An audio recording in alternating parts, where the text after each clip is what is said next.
Shri Mohammad Javed ji. Thank you very much, sir. I support the Central Tribal University in Telangana. It's a very good step for our tribals in India. But at the same time, I'm concerned about what is happening to the education in India. Sir, कई सालों से खास करके UPA की जो सरकार थी तो 3% से जीडीपी का 6% बढ़ाने की बात थी, लेकिन देखा जा रहा है कि धीरे धीरे घटता ही जा रहा है।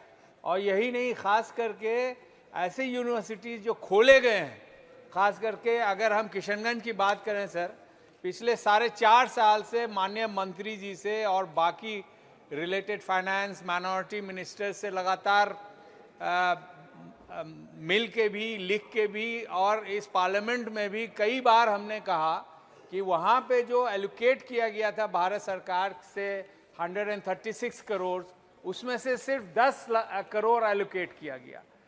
आप नए नए यूनिवर्सिटीज़ खोल रहे हैं, हम स्वागत करते हैं, लेकिन जो खुला हुआ है उसमें आप क्यों नहीं दे रहे हैं?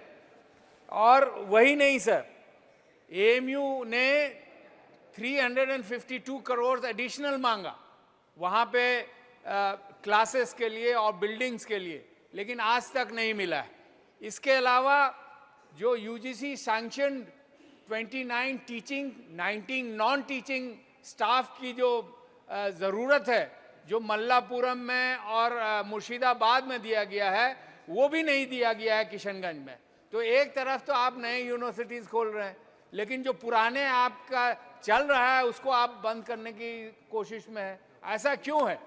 और जैसा कि हमारे बिहार के साथी ने कहा कि पटना यूनिवर्सिटी को सेंट्रल यूनिवर्सिटी करना चाहिए क्योंकि वो बहुत पुरानी यूनिवर्सिटी है, उनका समर्थन करते हैं और आग्रह करना चाहते हैं। I would like to request the honourable minister कि उसको भी सेंट्रल यूनिवर्सिटी किया जाए। और जो भेदभाव किया जा रहा है खास करके एएमयू से या जामिया से, उसके एलोकेशन को कम करके ये बंद होना चाहिए। और जिस तरह जेएनयू का एलोकेशन बढ़ाया गया है या बीएचयू का बढ़ाया गया है, उसी के आधार पे वहाँ पे भी बढ़ाना चाहिए।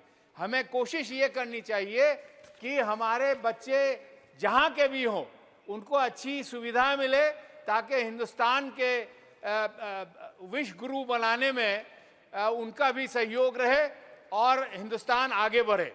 दूसरा सर, मेरी गुजारिश ये भी होगी कि जैसे हमारे एक बीजेपी के साथी रूडी साहब ने कहा कि बिहार, वो बिहार है सर नालंदा, जहाँ पे दुनिया के स्टूडेंट्स आते थे और हम सब जानते हैं उसके बारे में।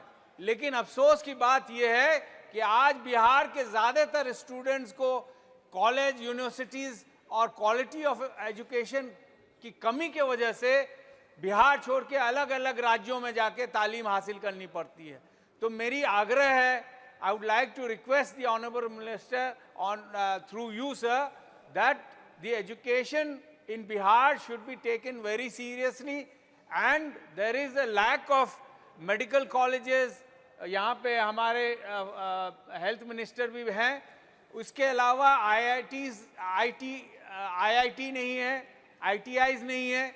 इस पे भी सरकार का ध्यान होना चाहिए, ताकि हमारे जो 14 करोड़ लोग, जो 1/10 पॉपुलेशन हिंदुस्तान का बिहार में है, और यहाँ अपॉर्चुनिटीज़ नहीं होने के कारण लगभग 4 करोड़, हमारे बीजेपी के साथी ने कहा कि लगभग 4 करोड़ हमारे बिहार के लोग हिंदुस्तान के अलग अलग कोनों में काम करते हैं। और उन्होंने बहुत दर्दनाक एक हादसा भी बताया कि एक जगह बंगलोर में हमारे बिहार के 7 मजदूर मारे गए। और इसी तरह हर महीने कहीं ना कहीं हमारे मजदूर मारे जाते हैं जो बिहार से ताल्लुक़ रखते हैं। तो मेरी गुजारिश होगी आपके माध्यम से माननीय मंत्री जी को कि किशनगंज एएमयू सेंटर, सर आपने भी मुझे देखा होगा बैनर लेके लगातार पिछले 4 साल से मैं गांधी जी के मूर्ति के सामने खड़ा हूँ। लोगों की जो ज़रूरत है उसको पूरा करें, जो हमारा हक है वो मिले, टीचिंग नॉन टीचिंग स्टाफ मिले, और जो एलोकेटेड फंड है और जो डिमांड है वो मिले। बहुत बहुत शुक्रिया सर।